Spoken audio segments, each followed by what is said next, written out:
दोस्तों बहुत बहुत स्वागत है आपका अपने चैनल पर। और मैं अभिषेक शर्मा। इस वीडियो में सबसे पहले तो आपको रिपब्लिक डे यानी गणतंत्र दिवस की बहुत बहुत शुभकामनाएं देता हूं। इसके साथ साथ अभी पूरे देश में बहुत अच्छा माहौल देखने को मिल रहा है। 22 तारीख से जब से अयोध्या में भगवान राम की मूर्ति की जो स्थापना हुई है, सब ने मिलजुल कर यूनिटी में एकता के साथ इस महा त्योहार को मनाया, सेलिब्रेट किया है। कहीं ना कहीं हमारे देश में ये यूनिटी के लिए एक अलग लैंडमार्क सिद्ध हुआ है। और इसके साथ साथ अभी गणतंत्र दिवस भी आ गया है। सबसे अच्छी खूबसूरती ये है हमारे देश में कि बैक टू बैक कोई ना कोई त्यौहार आते रहते हैं जो हमें एक करके रखते हैं। तो इसी पर्व पर आप सबको बहुत बहुत शुभकामनाएं। और इसके साथ साथ अभी आप सबको पता होगा, कुछ टाइम पहले बिहार टेट का रिजल्ट आया है। बदकिस्मती से मध्य प्रदेश में जो एग्ज़ाम्स हुए थे उनके तो रिजल्ट भी नहीं आ पाए, लेकिन मेरे बहुत सारे ऐसे स्टूडेंट हैं जिनने अदर एग्ज़ाम में पार्टिसिपेट किया था, EMRS में पार्टिसिपेट किया था, बिहार टेट भी दिया था। तो बहुत से ऐसे स्टूडेंट हैं जिनने अपना सिलेक्शन की इन्फॉर्मेशन या सिलेक्शन की न्यूज़ मुझसे शेयर की है। मैं उनके लिए बहुत खुश हूँ, उनको बहुत बहुत बधाई। जिनका भी सिलेक्शन EMRS में हुआ है और जिनका बिहार टेट में हुआ है, बहुत खुशी की बात है। आपकी मेहनत का आपको फल मिला है। मैंने ये भी आपसे बोला था कि अभी जहाँ जिसका सिलेक्शन हो रहा है ज्वाइनिंग कर लीजिए। जब MP में रिजल्ट आएगा, अगर यहाँ पे सिलेक्शन आपका हो जाता है, फिर आपके पास ऑप्शन रहेंगे, विकल्प रहेंगे। क्योंकि सैलरी तो अदर स्टेट में ही ज़्यादा मिल रही है, लेकिन आपको कितना कंफर्ट फील हो रहा है, आपसे एडजस्ट हो पा रहा है कि नहीं हो पा रहा है, फिर आपके पास एक अल्टरनेटिव ऑप्शन रहेगा मध्य प्रदेश में, जहाँ आपका रेसिडेंस है, जहाँ आपका घर है, परिवार है।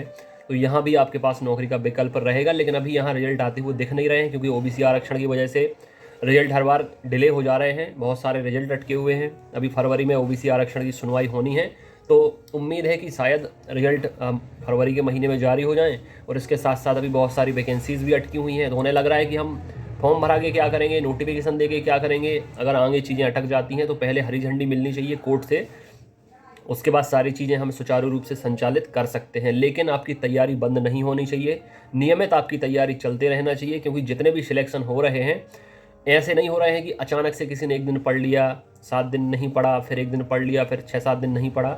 जो स्टूडेंट नियमित पढ़ रहे हैं, भले ही 1 घंटे 2 घंटे डेली पढ़ रहे हैं, अपडेट हो रहे हैं, रिवीजन कर रहे हैं, उनके ही सिलेक्शन हो रहे हैं। बल्कि मैं तो, मेरी 1-2 ऐसी स्टूडेंट भी है जिनने जॉब छोड़ी हुई है, क्योंकि किसी को मणिपुर मिल गया था। तो मणिपुर में हिंसा बहुत हो रही है, अभी वहाँ का माहौल अच्छा नहीं है। तो अपने मतलब दूसरे बाहर के लोगों के लिए तो और ज़्यादा मुश्किल हो रही। तो मैंने, उनने भी, उनकी फैमिली ने भी उनसे बोला था कि चलो कोई बात नहीं, अभी तक इतना इंतज़ार किया तो और प्रिपरेशन कर लो 1-2 साल, कहीं ना कहीं हो जाएगा। और हो ही जाएगा। जब आपकी प्रिपरेशन अच्छी हो जाती है तो बार बार आपके सिलेक्शन होते रहते हैं कहीं ना कहीं।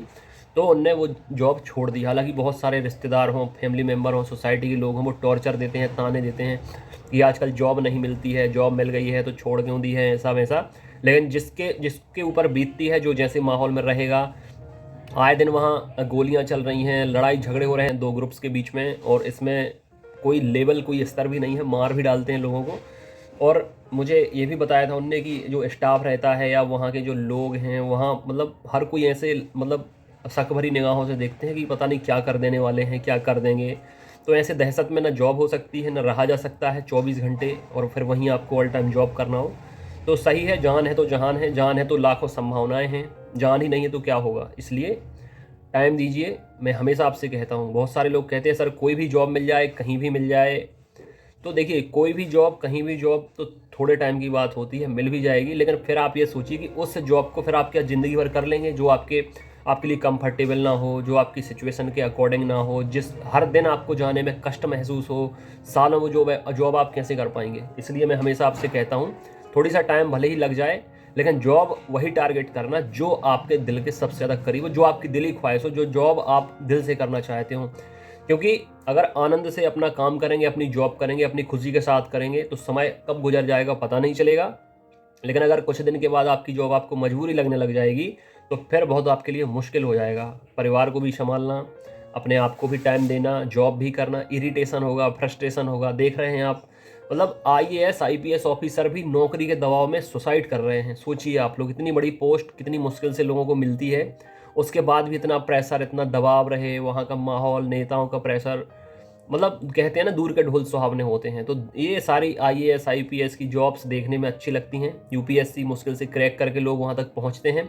फिर वहाँ पहुँचने के बाद उन्हें पता चलता है कि नेताओं की तो हम हाथ की कठपुतली हैं, कभी भी पार्टी बदल जाती है, सरकार बदल जाती है तो चुटकियों में यहाँ से वहाँ फेंक देते हैं, कलेक्टर को इस जिले से उस जिले हटा देते हैं, कलेक्टर को चुटकियों में कहीं भी मतलब कुछ भी, मतलब उन्हें फिर पता चलता है कि बाकी में इनके मतलब जितना आप ऊपर की पोस्ट पे जाएंगे उतना नेता और पॉलिटिशियन के करीब चले जाएंगे, फिर वो आपके साथ खेलते हैं, और जितनी छोटी जॉब रहेगी उतना इन लोगों से दूर रहेंगे, तो कहीं ना कहीं मतलब बच जाते हैं आप लोग काफ़ी हद तक। तो ये आपका डिसीजन होना चाहिए कौन सी जॉब आपको करनी है। थोड़ी सा टाइम लग रहा है तो और लगने दीजिए, जहाँ 6 महीने लग रहे हैं वहाँ 1 साल और सही, लेकिन आपको करना अपने मन की जॉब ही है। मैं आपकी प्रिपरेशन कराऊंगा।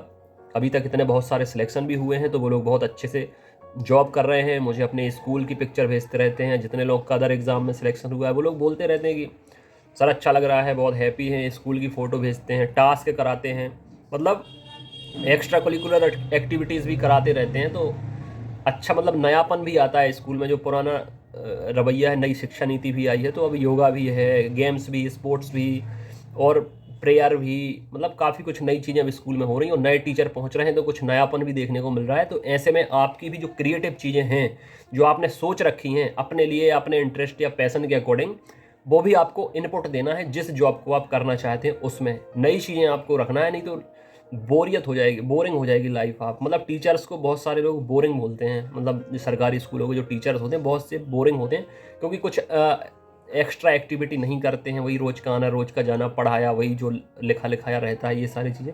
पढ़ाने का भी तरीका नया होना चाहिए, क्रिएटिविटी होनी चाहिए, नए तरीके से आप, कई बार आपने सोशल मीडिया पे भी देखा होगा कई टीचर्स वायरल हो जाते हैं उनके पढ़ाने के तरीके को लेकर, सेलिब्रिटी भी उनकी वीडियो शेयर करते हैं। तो कुछ अलग करें, कुछ नया करें, जिस भी फील्ड में आप जाना चाहते हैं उसमें अपने इनपुट दें, उसमें नयापन लाएं। बाकी मैं आपके साथ हूँ, प्रिपरेशन भी कराऊंगा, जब तक सिलेक्शन नहीं हो जाऊंगा आपके साथ भी रहूँगा, गाइड भी करूँगा, मोटिवेट भी करूँगा। बाकी strategy, time table, routine, content, notes, test, ये सारा कुछ तो मैं आपको प्रोवाइड करूँगा ही, बस आपको समय निकालना होगा अपने लिए। ठीक है, इस वीडियो में इतना ही। अपनी सेहत का ख्याल रखें। God bless you, take care.